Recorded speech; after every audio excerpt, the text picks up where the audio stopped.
Los soldados avanzan sobre la multitud que se refugia en unos macizos escarpados. Los huidos lanzan piedras de molino. Disparan mosquetones viejos. Se enfrentan a pecho descubierto con la tropa que los aniquila. Unas mujeres se suicidan lanzándose con sus hijos en brazos. La victoria es clara, contundente, una masacre. Los supervivientes son arrastrados hasta el mar. En las costas, los barcos recogen a los que van a ser expulsados. Extrañamente, las playas están repletas de gente como si se tratara de una fiesta. Los ancianos son llevados en brazos hasta las barcas. Unos gritan de alegría por ir a la tierra prometida, abandonando así un país que los persigue y los condena. Otros lloran lo que dejan atrás, la tierra de sus antepasados.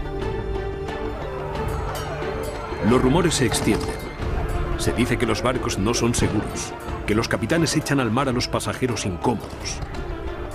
Les han robado durante el camino. Les roban en la playa, les roban en los barcos. Afirman que en las costas de enfrente les esperan mayores males, que tribus nómadas del norte de África les atacan, les asaltan, les violan y les asesinan. Dicen que es el castigo por sus pecados.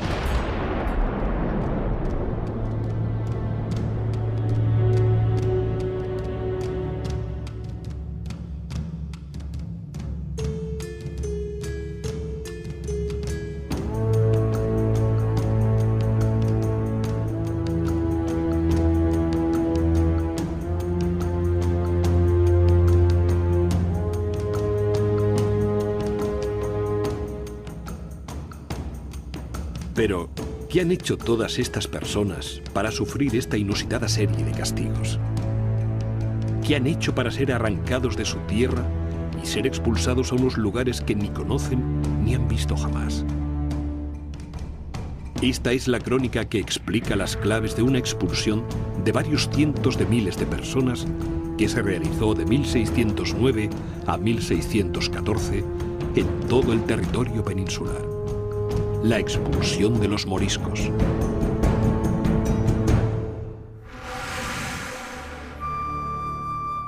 Pero, ¿quiénes eran los moriscos?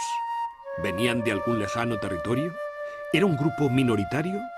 ¿O, por el contrario, conformaban la mayoría de la población?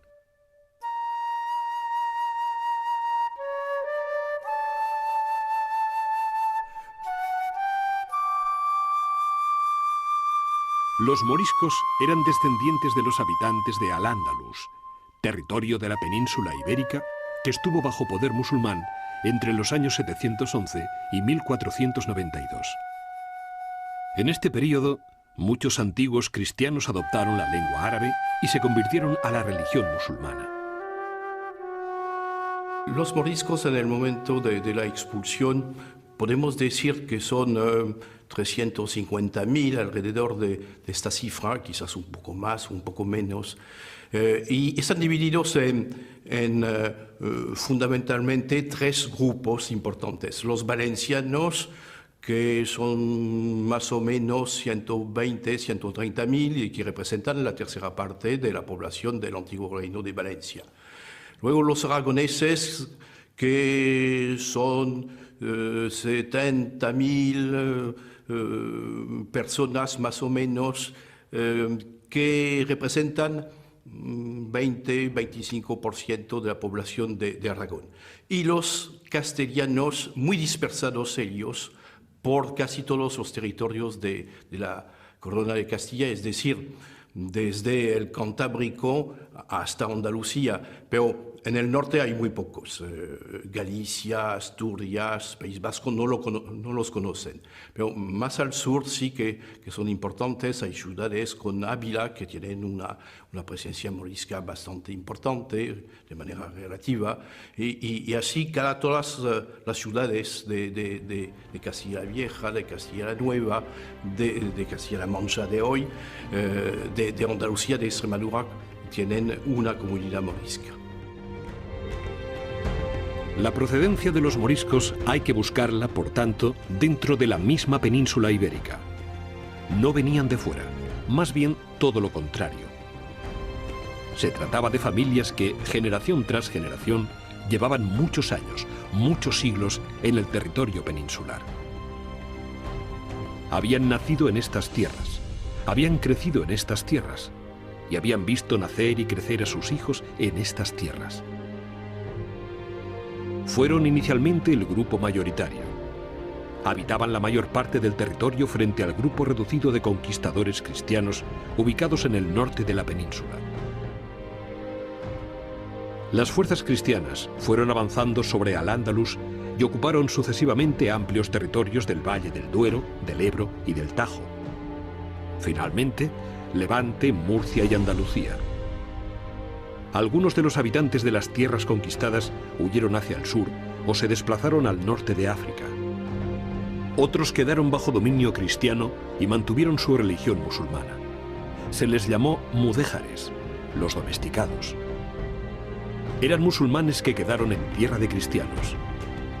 Tenían ciertos derechos como conservar su religión, aunque pagando más impuestos que los cristianos, o siendo siervos de los señores. Más tarde, cuando fueron obligados a convertirse al cristianismo, se les denominó cristianos nuevos de moros.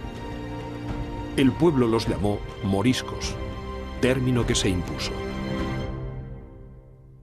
Mudéjar en realidad quiere decir domesticado, es decir, es una palabra árabe adaptada por los conquistadores cristianos en el sentido de que se han domesticado la población mora, se puede decir perfectamente, por lo que he dicho de que no hay intención ofensiva, y se les deja a estos moros una amplia área de libertad de culto, de institución, de derecho y de costumbres. Las cosas luego irán mermando conforme avance cronológicamente el tiempo y conforme avance la desigualdad numérica, es decir, conforme se vaya equilibrando, y acabarán estos moros practicando el Islam siendo obligados a bautizarse por la fuerza, y por tanto se iniciará el llamado drama morisco, que califico de drama porque, siendo bautizados sin su voluntad, en general evidentemente, la Iglesia y las autoridades eclesiásticas acordaron dar por válidos estos bautismos, y eso es un drama individual, también colectivo, pero evidentemente cuando se tocan las creencias de una persona se toca más que su físico.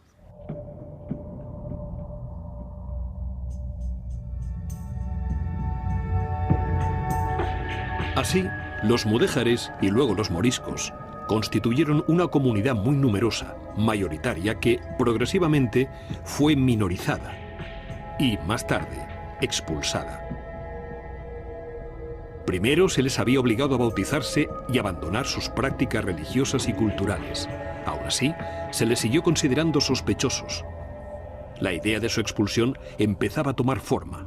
Sin embargo, pasó un siglo hasta que se adoptó una decisión definitiva.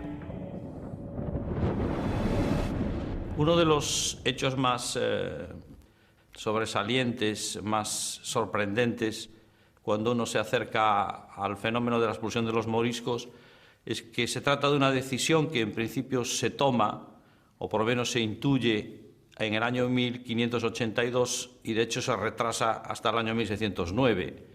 El hecho de que pasen aproximadamente 3 décadas entre una circunstancia y la otra, pues puede llevar a pensar, y de hecho así puede certificarse, que en algunos momentos de ese periodo parece oportuno y pertinente proceder a esta expulsión, mientras que en otro parece, por el contrario, no tener ningún sentido llevar a cabo esta medida. En el año 1609, durante el gobierno del duque de Lerma, valido del rey Felipe III, la medida se adoptó. Ese año se ordenó la expulsión definitiva de los moriscos. Alrededor de 300.000 se vieron obligados a abandonar la península y con ella la mayor parte de sus pertenencias, de sus talleres, de sus cultivos, de sus casas, de sus orígenes. Atrás quedaron muchos años de convivencia, a veces apacible, a veces agitada con los pobladores cristianos. Atrás quedó un amplio y rico legado cultural y científico. Atrás quedó un gran acervo de conocimientos agrícolas y artesanos. Atrás quedó la historia de una expulsión cuyas consecuencias fueron tan amplias como profundas. Felipe III sucedió a su padre Felipe II en 1598 y tuvo que afrontar una situación bastante difícil porque, por ejemplo, la situación en Flandes, es decir, en lo que es hoy Bélgica y Países Bajos, era preocupante con parte de la población sublevada. Y se encuentra con así distintos frentes en el Mediterráneo también, con preocupación con las relaciones con, en particular, Marruecos, porque muere el rey de Marruecos, el soldado, muere en 1603. Entonces, una situación bastante compleja y podemos añadir una epidemia de peste particularmente fuerte que azota a casi toda España entre 1597 y 1602. Con lo cual, Felipe III tiene que pensar en una situación difícil cómo mantener la reputación de España. Y es en este marco cuando se examina la posibilidad de expulsar a los moriscos, medida que está en los planes desde hace algún tiempo. Hay partidarios y adversarios y Felipe III se inclinó pronto por la expulsión.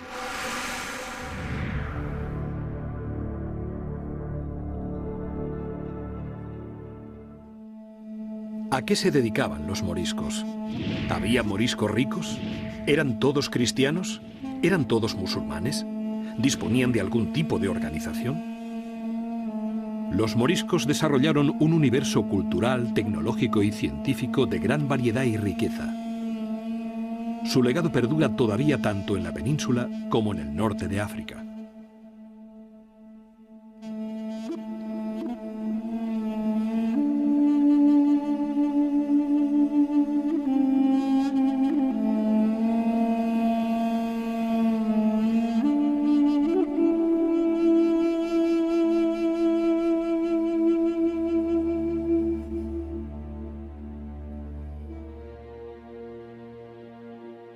Todos son uno en el mal. Con esta afirmación, el clérigo valenciano Jaime Bleda, uno de los grandes partidarios de la expulsión, intentaba unificar a todos los moriscos. Era una acusación normal y frecuente entre los detractores de la población morisca. Y era también una aseveración imprecisa, injusta, prerracista. Intentar unificar todas las actitudes de los moriscos resultaba tan excluyente como intentar unificar todas las actitudes de los cristianos. No existió un bloque en ninguno de los dos casos, aunque todavía hoy hay extremistas que lo afirmen. Existían moriscos dedicados a las tareas agrícolas, muchos. También había destacados zapateros, curtidores u orfebres. Otros fueron médicos, literatos e incluso algunos llegaron a ejercer como inquisidores. Además, aunque eran una minoría, también podemos hablar de moriscos ricos, poderosos, respetados.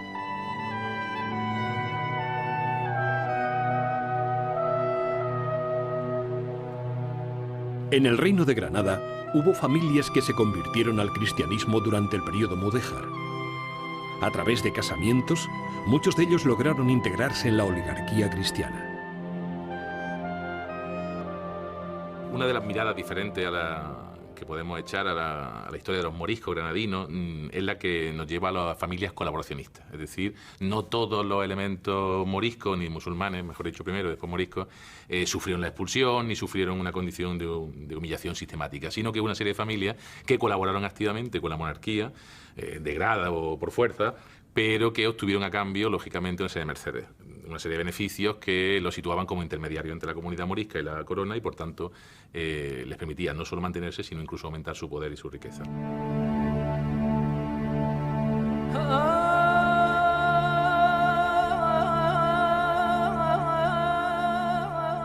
No todos los moriscos eran musulmanes, no todos los moriscos eran cristianos. Por un lado, aquellos convertidos forzosamente carecían de la intención y de los medios para profesar el cristianismo. Por otro, la constante persecución y la progresiva desaparición de la élite religiosa musulmana produjeron un empobrecimiento de la memoria de la comunidad.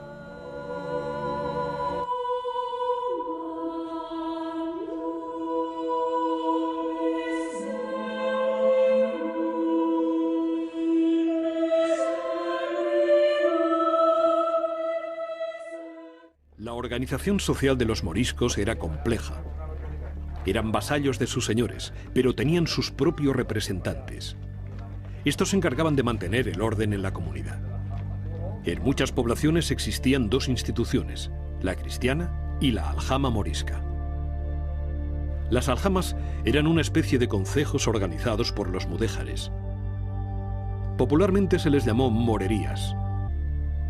Administraban la justicia interna, regulaban los asuntos económicos y de propiedades, canalizaban las relaciones del grupo con la nobleza y, entre otros asuntos, recaudaban los impuestos y las tasas a pagar.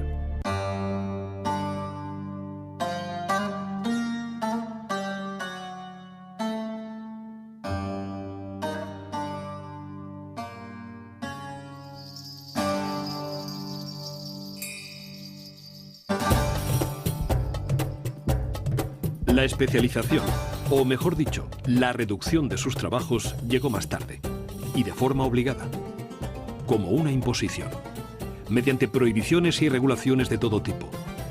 Esta fue la manera en que las autoridades cristianas impidieron a los moriscos desempeñar ciertos oficios. Los artesanos cristianos fueron uno de los grupos profesionales más xenófobos con los moriscos. Su rechazo adquirió mayores dimensiones en las disciplinas profesionales en que los moriscos eran competidores suyos. Incluso intentaron imponer estatutos de sangre en sus cofradías y en sus gremios. El objetivo era claro: impedir la entrada de trabajadores con orígenes no cristianos.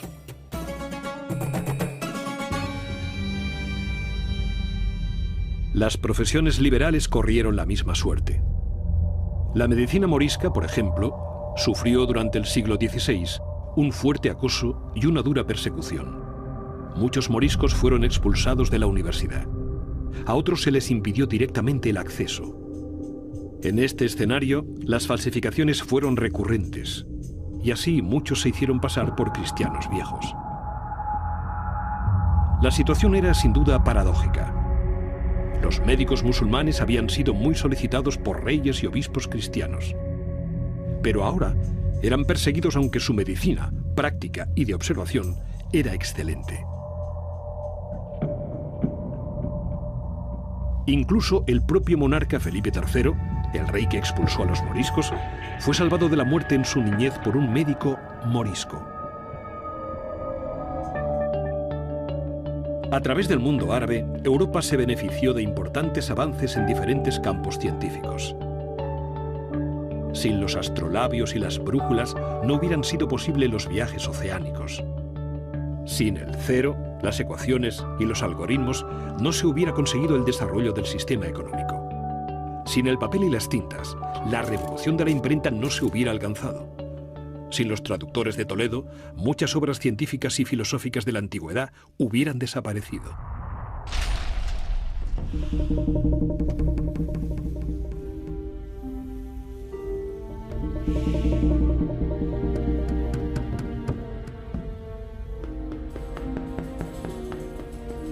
Su aportación se limitó a los trabajos más duros, la construcción y el campo.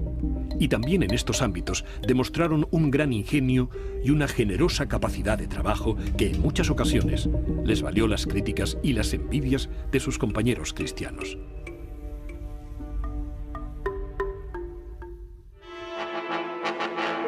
Los nobles eran conscientes del importante aporte de la comunidad morisca. Un dicho castellano apuntaba: quien tiene moro, tiene oro. Es decir, un señor con vasallos moriscos solía acumular grandes riquezas. Era un señor próspero, rico, afortunado.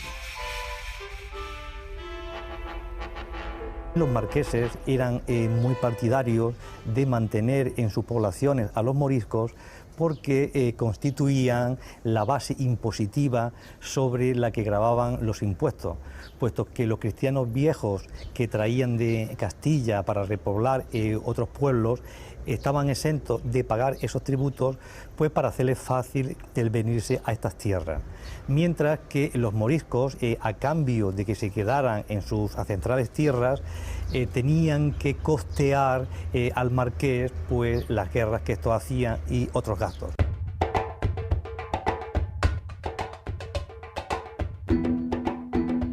La agricultura fue el trabajo de muchos moriscos. Junto a otros aldeanos, desarrollaron un sofisticado sistema de trabajo comunal. Reparar las acequias, aplanar los caminos, distribuir los riegos, todos colaboraban, todos se beneficiaban. Además, los moriscos introdujeron importantes avances en el campo, desde los aparejos utilizados hasta los sistemas de regadío, desde nuevos cultivos introducidos a frutas exóticas. Acequias, aljibes, norias, naranjas, mandarinas, melocotones, albaricoques. El legado árabe está aún presente en el campo español. Los moriscos, como musulmanes que en su día fueron, que como es conocido cultivaron muy bien las tierras y que el sistema de la irrigación también le practicaron mucho, hoy quedan vestigios de esas acequias, de esas canalizaciones que permitía llevar el agua de este río de Almanzora a las tierras áridas del entorno, y supieron crear un vergel, un oasis en torno a este castillo. Son vestigios que hoy día todavía persisten. De hecho, Cueva de la Almanzora, hasta la actualidad, ha sido en esta comarca, y no solo en ella, sino en toda Almería, un ejemplo de agricultura característica de una zona árida, y es una huella directamente de los moriscos que en su día vivieron en este pueblo.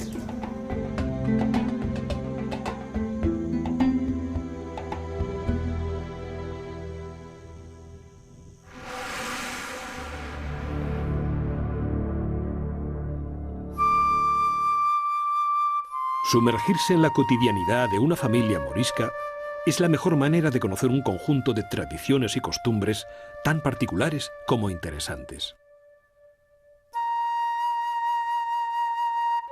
La cocina morisca respondía a las directrices de una dieta mediterránea exenta de carne de cerdo y de vino. Verduras, hortalizas, aceite, frutos secos y muchas especias que hoy hemos perdido. Los detractores de los moriscos la consideraban terrible para la salud. Incluso el religioso Jerónimo Aznar Cardona llegó a afirmar que comían cosas viles, en alusión a la abundancia de una gran variedad de frutas, verduras y semillas en la alimentación morisca. El propio Cardona añade que bebían los aires, es decir, no bebían vino. El uso del aceite estaba muy extendido en la cocina morisca. Uno de los oficios típicos era el de buñolero.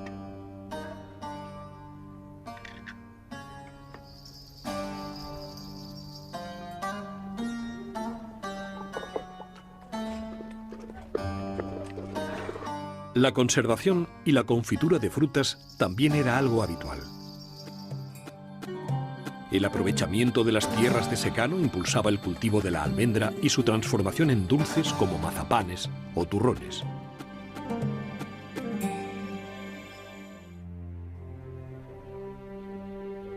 Las charlas o las partidas de ajedrez llenaban gran parte de las horas de esparcimiento de los moriscos.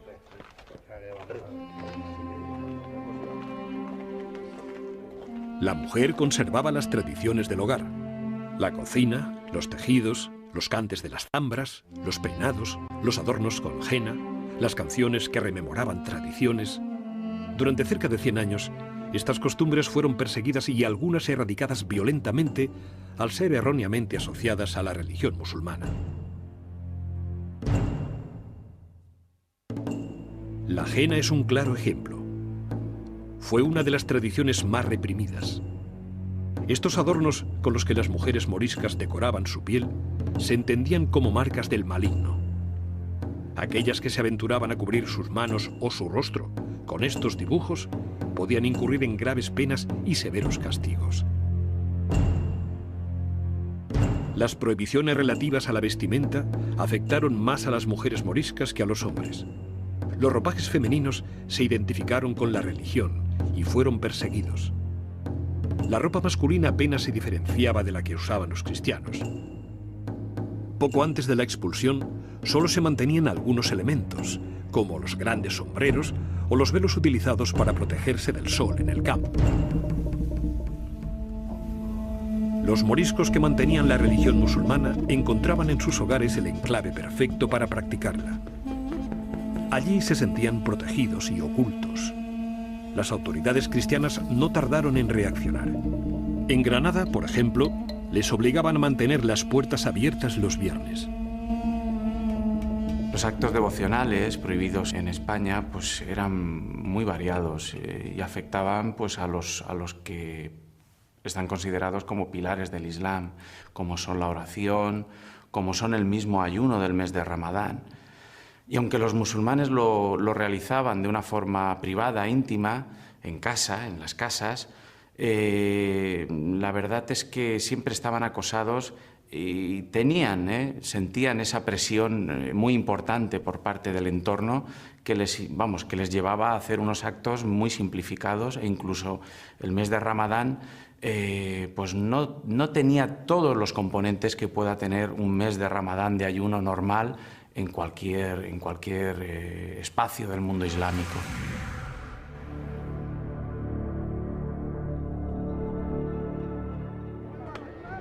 Muchas veces fueron mentiras. En otros casos, imprecisiones. También rumores y habladurías. Y en la mayoría de ocasiones, una absoluta incapacidad de comprender unas costumbres y un modo de vida diferentes. ¿Falsificaban moneda los moriscos? ¿La escondían en lugares ocultos? ¿Eran sus costumbres higiénicas y saludables? ¿Poseían armas? ¿Eran traidores y asesinos por naturaleza? ¿Eran libidinosos e incestuosos? Son muchos los tópicos y los arquetipos que circulaban, y circulan aún hoy, en torno a los moriscos. La identidad de los moriscos es una identidad muy compleja. Desde luego pueden extraerse la idea de que hay tres niveles en la seña de identidad de los moriscos. Habría un primer nivel, que sería el nivel más privado, el nivel de las ceremonias, de las oraciones que los moriscos realizan en privado. Luego el segundo nivel sería el de las costumbres, el de la proyección folclórica de su identidad, y luego habría un tercer nivel que es el de la ideología política manifestada a través de declaraciones un tanto altisonantes que algunos de ellos hacen. En estos tres niveles, las autoridades encontraron en la comunidad morisca una eficaz excusa y una excelente justificación a todos los problemas del reino. Así, gracias a la capciosa propaganda impulsada desde el poder, las causas de la evidente crisis económica, social y militar se desplazaron sobre otras comunidades. Alguien tenía que pagar las crecientes derrotas españolas. Los moriscos fueron blanco principal de estos ataques. En muchas ocasiones, por muchos motivos, en su mayoría falsos. El miedo a un levantamiento morisco era constante. Por ello, los desarmes también lo fueron, especialmente durante todo el siglo XVI. Así, quedaron indefensos y expuestos a cualquier ataque. El intento frustrado de sublevación en las sierras valencianas de Alaguar y de la Muela de Cortes fue un claro ejemplo de ello. Frente a la potente infantería del ejército español, los moriscos se defendían con piedras, palos y ruedas de molino.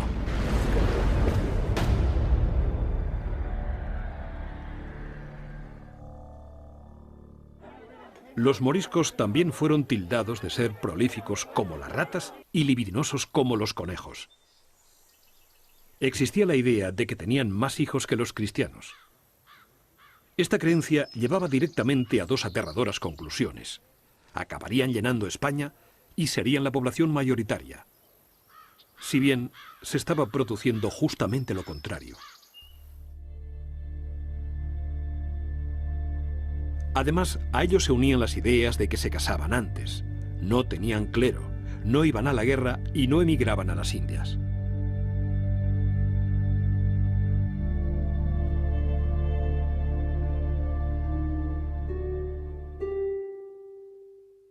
Las profecías y los cuentos que auguraban un futuro mejor estaban presentes en la literatura morisca. Las creencias mágicas no islámicas se mezclaban con los recuerdos de su religión. Esto provocaba grandes y terribles confusiones.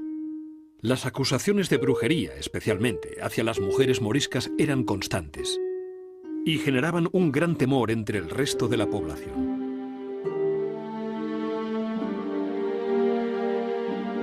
Algunas canciones de cuna de la época así lo muestran, con letras que han llegado hasta la actualidad.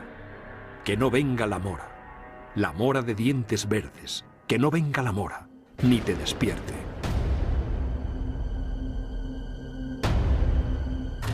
Los moriscos también eran acusados de sucios, pero no según la idea actual de higiene. Se les acusaba de sucios de corazón por malvados, o de sucios de origen por racismo.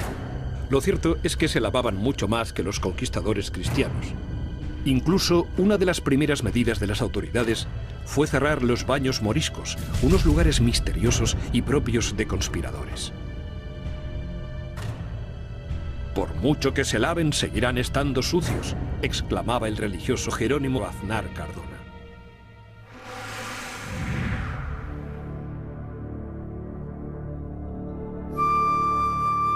Se les conoce como los libros plúmbeos.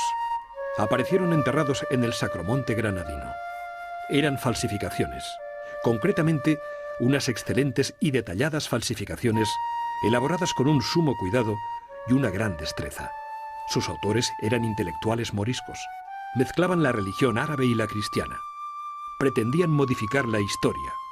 Su objetivo era claro: facilitar la comprensión de las tradiciones moriscas por parte de las autoridades cristianas.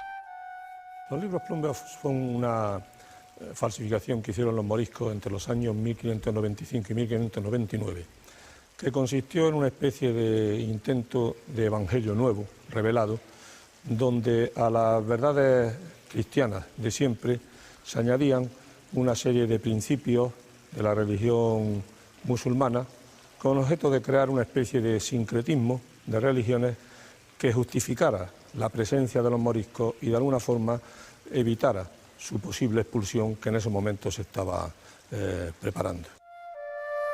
Los autores de los libros plúmbeos no consiguieron su objetivo.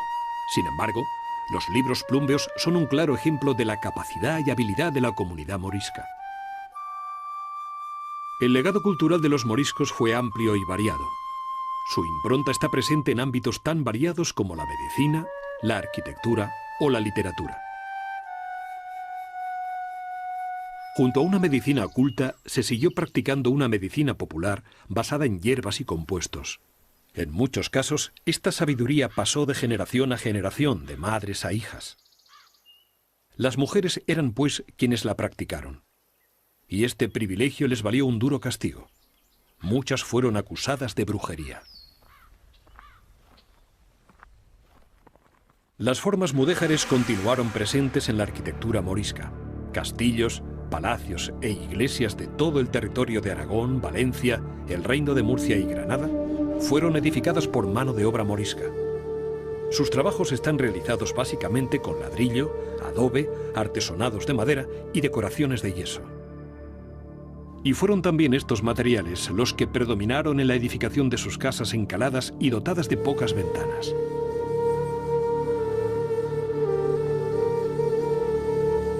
La típica casa morisca era una vivienda de extrema sencillez.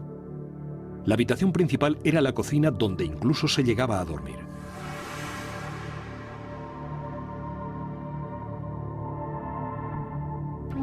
Este estilo de edificaciones, tanto en su concepción como en su apariencia, se puede todavía percibir en muchos pueblos de España. La impronta del estilo morisco sigue latente en sus barrios, en sus calles y en sus viviendas.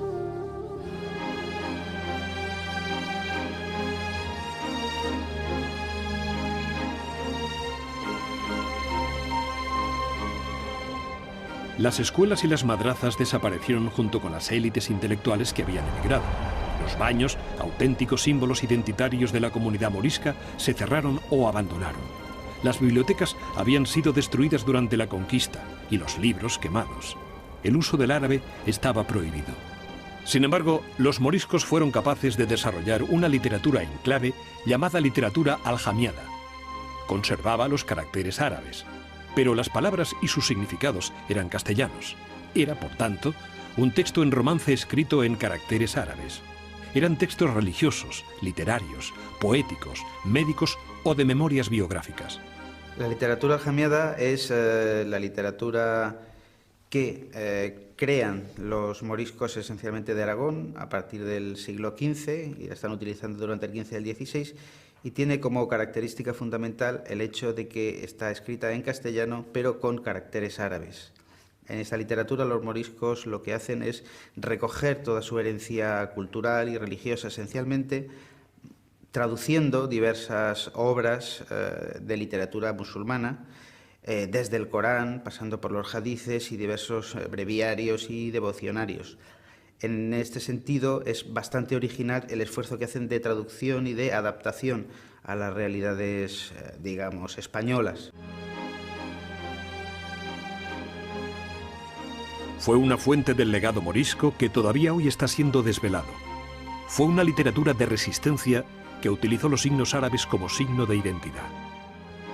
Fue el último intento, repleto de belleza, de una élite cultural en su lucha por sobrevivir. Esta lengua castellana, escrita con caracteres árabes, que utilizaron los últimos musulmanes de España para producir en la clandestinidad textos litúrgicos, textos religiosos, textos didácticos, tendentes a reforzar la fe musulmana y la cohesión comunitaria por entre los miembros de la aljama.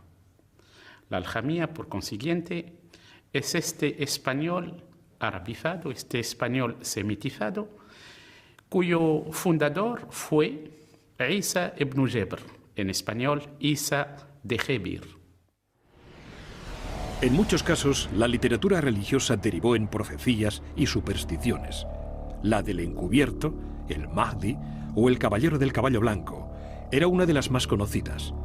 Un personaje ficticio que debía conducir a los moriscos a un futuro mejor, al esplendor del pasado.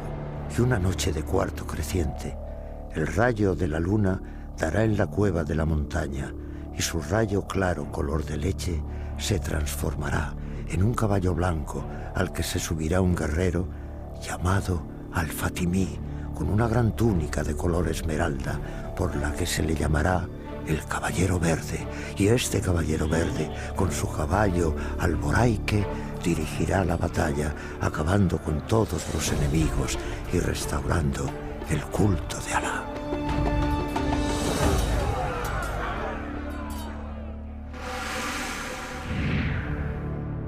Pero, ¿por qué fueron expulsados los moriscos? ¿Qué hubiera sucedido si la expulsión no se hubiera producido? ¿Se podía haber evitado? Resulta muy complicado, casi imposible, señalar una única causa para explicar la expulsión de los moriscos. Solo la justificación oficial de las autoridades cristianas, esgrimida por una escuela de historiadores hasta la actualidad, podría servir. La imposibilidad de asimilar a la comunidad morisca.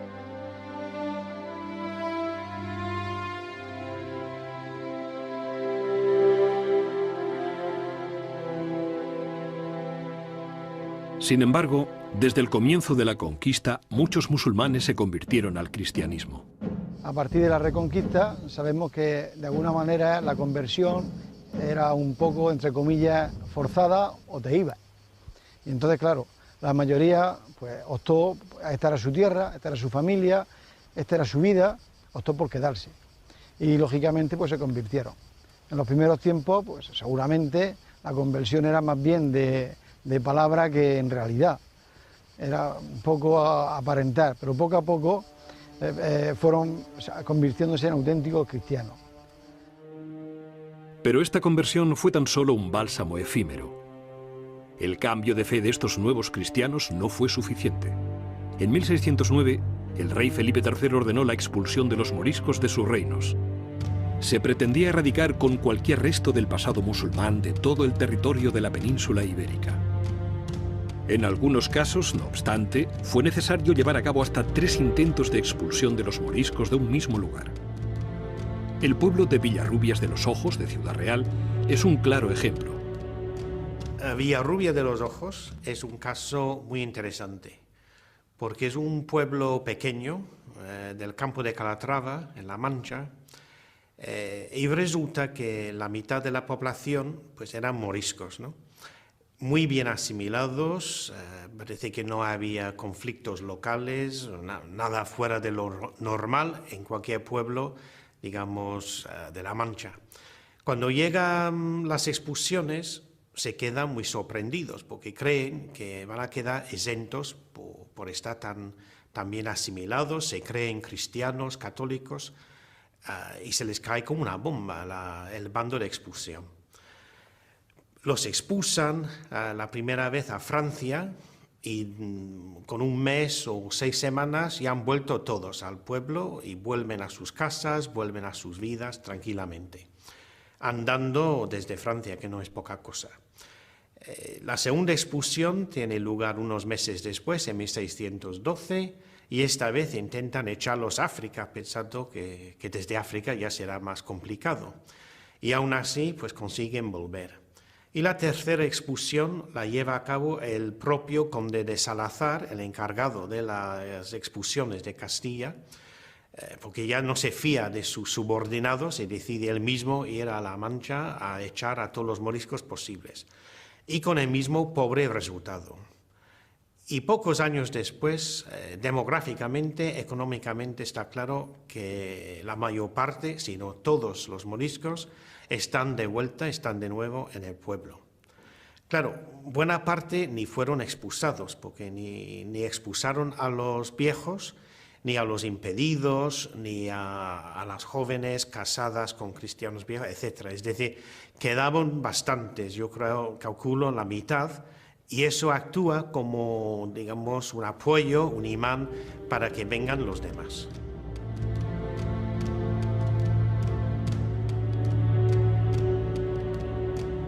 Muchos moriscos del pueblo de Villarrubias de los Ojos nunca se marcharon. Otros simplemente regresaron poco tiempo después. Su asimilación con el resto de aldeanos era total. La población cristiana les apreciaba y su ayuda para burlar el decreto real fue decisiva.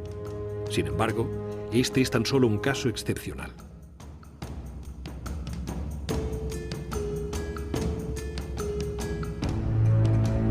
Desde un principio existieron partidarios acérrimos de la expulsión. Para ellos, no existía ninguna manera de asimilar a la comunidad morisca. Según ellos, la única solución era la expulsión. Y necesitaban únicamente una buena excusa, un escenario propicio. De alguna manera y por desgracia, encontraron varias excusas y varios escenarios favorables a sus intenciones.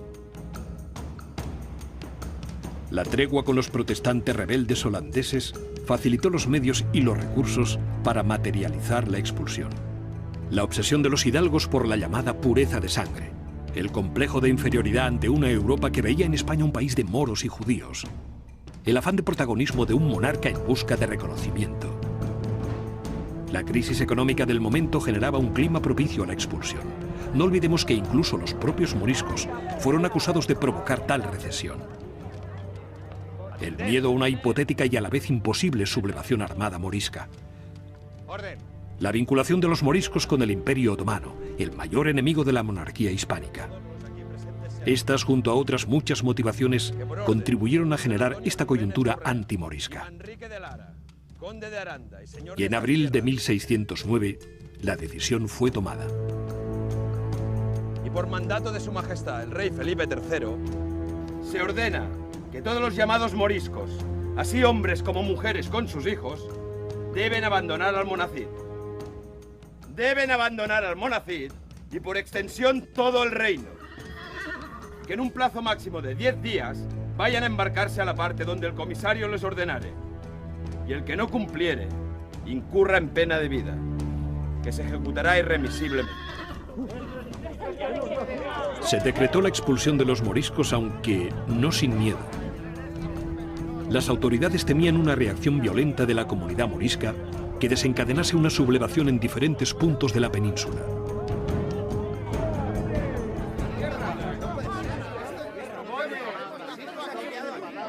El gobierno de la monarquía tenía realmente miedo a que los moriscos fueran a sublevarse aprovechando la expulsión que se había decretado por Felipe III. Para ello movilizó una gran cantidad de galeras, de galeones y trajo tropas de Italia para prevenir esta posible sublevación. Sin embargo, sorprendentemente, los moriscos se embarcaron en orden sin ofrecer resistencia y se llegó a pensar incluso que había sido una movilización innecesaria. No obstante, a finales de octubre, un mes después del inicio de la expulsión, los moriscos de dos zonas importantes del Reino de Valencia, una al interior de la actual provincia de Valencia, en torno al Valle de Ayora y la Canal de Navarrés, y otros en los valles próximos a la costa de Denia y de Javia, se sublevaron. Entonces el gobierno tuvo que plantearse la solución de este problema. Los alfaquíes les habían alentado con profecías que auguraban un éxito de su lucha. Así, los sublevados pretendían resistir hasta la primavera, esperando una sublevación más general o incluso que el rey concediera su permanencia en España. El desenlace fue muy diferente. Armados básicamente con hondas, piedras o ruedas de molino atravesadas con palos, acabaron rindiéndose ante las fuerzas del ejército de la corona. Desde allí, fueron conducidos hasta las costas para proceder a su embarque. Apuraban sus últimos días en el territorio peninsular. Ya nada podían hacer. Su expulsión era inminente. 300.000 moriscos abandonaron la península en 1609. Otros ya lo habían hecho antes. Nunca llegaremos a saber qué hubiera sucedido si la expulsión no se hubiera producido. La expulsión de los moriscos de España fue, a mi modo de ver, una medida insensata consentida por un rey asimismo consentidor. La expulsión de los moriscos fue un drama terrible que podía perfectamente haberse evitado. Si se dio fue porque Felipe III tenía un enorme afán de protagonismo, de prestigio, y los moriscos se entretuvieron en vanas conspiraciones que no iban a llegar a ningún sitio. La expulsión, en pocas palabras, es una tragedia humana y al mismo tiempo una pérdida económica y una hemorragia poblacional para la España del siglo XVII. La razón de Estado se impone a la razón a secas. La expulsión de los moriscos desde la historia del enfrentamiento en el Mediterráneo significa que de la península ibérica el mundo español se traslada al lado de todo el Mediterráneo y en gran medida el Mediterráneo vuelve a ser nuevamente un mar dominado por las influencias españolas como consecuencia de que los moriscos se instalan a lo largo de todo el mismo.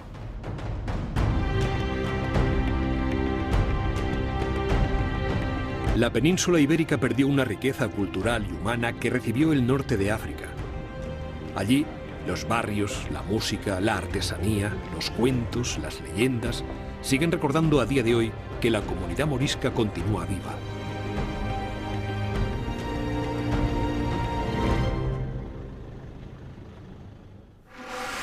Unos 80.000 moriscos llegaron a la regencia de Túnez.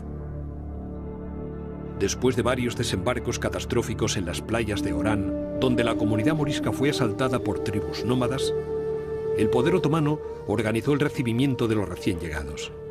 Se crearon barrios nuevos y pueblos enteros para acogerlos.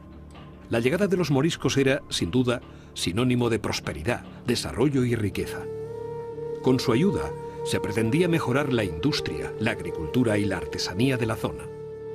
Lo consiguieron. En el momento de la llegada de los españoles, gobernaba en Túnez Osmende, un rey muy amable, muy generoso, muy tolerante, y vivía en Túnez todas las minorías, había judíos, cristianos y también musulmanes. Les acogió, estaba contento el rey, porque esa minoría que llegaba era adinerada y de calidad. Eso es lo que necesitaba, porque Túnez era un país primario que salía de una guerra, de unas epidemias, poca población, y esa gente para él iba a cambiar toda la vida cotidiana de Túnez, en todos los sentidos. En los oficios, mercados, se crearon nuevos mercados para ellos, la élite muy adinerada se quedó en la capital y casi algunos se quedaron también con él en el palacio, trabajando con él. Y los demás ya fueron esparcidos, labradores, comerciantes, se fueron un poco al norte y al sur. La gran riqueza y el florecimiento que la llegada de los moriscos generó en los territorios del norte resulta algo evidente. Hoy el interrogante es otro. La incógnita es más evidente. La respuesta se muestra más difícil. La pregunta es más sencilla. ¿Cómo hubiera sido ese espacio de convivencia en una España que pudo ser y no fue?